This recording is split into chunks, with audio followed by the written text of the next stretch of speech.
আল্লাহ তুমি আমার এই কাজটা করলে 1000 কোটি বছর বাঁচার হে মহান আল্লাহ রব্বুল আলামিন।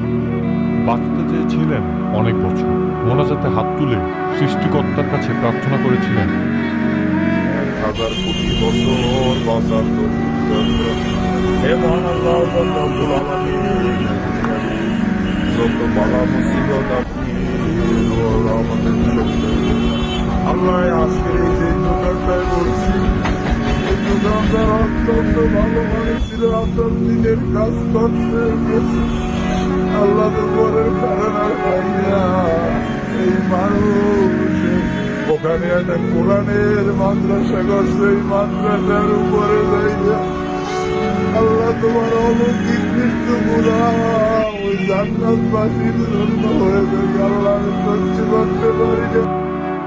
কে জানত দীর্ঘায়ু লাভের আশায় কান্না করা ব্যক্তিটি অকালেই চলে যাবেন না ফেরার দেশে। চুরির অপবাদ দিয়ে একদল শিক্ষার্থী পিটিয়ে হত্যা করবে তোফাজ্জলকে।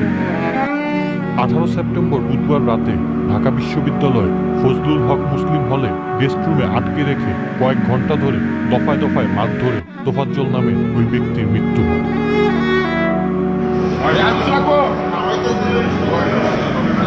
রাতে হলের ক্যান্টিনে বসিয়ে তাকে ভাতও খাওয়ানো হয়। এরপর আবারও মারধর করা হয়। মারধরের এক পর্যায়ে অসুস্থ হয়ে পড়লে তাকে শিক্ষার্থীরাই ঢাকা মেডিকেল কলেজ হাসপাতালে নিয়ে যায়। সেখানে চিকিৎসকরা তাকে মৃত ঘোষণা করেন। এর পরপরই লাশ রেখে শিক্ষার্থীরা হাসপাতাল থেকে যে যার মতো সরে পড়ে। তবে চোর সন্দেহে পিটিয়ে হত্যার ঘটনাটি সামাজিক যোগাযোগ মাধ্যমে ছড়িয়ে পড়লে তীব্র প্রতিক্রিয়া সৃষ্টি হয়। এমনকি নিহত তোফাজ্জল একজন মানসিক ভারসাম্যহীন বলেও জানা যায়।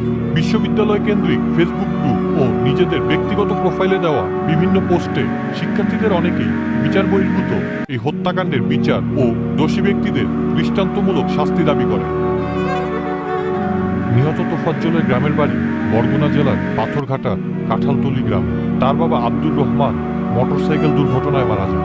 তার বড় ভাই নাসির ছিলেন একজন পুলিশ কর্মকর্তা। বড় ভাই ও মায়ের মৃত্যুর পর পরিবারের একমাত্র সদস্য তোফাজ্জলের মানসিক অবস্থার পরিবর্তন ঘটে।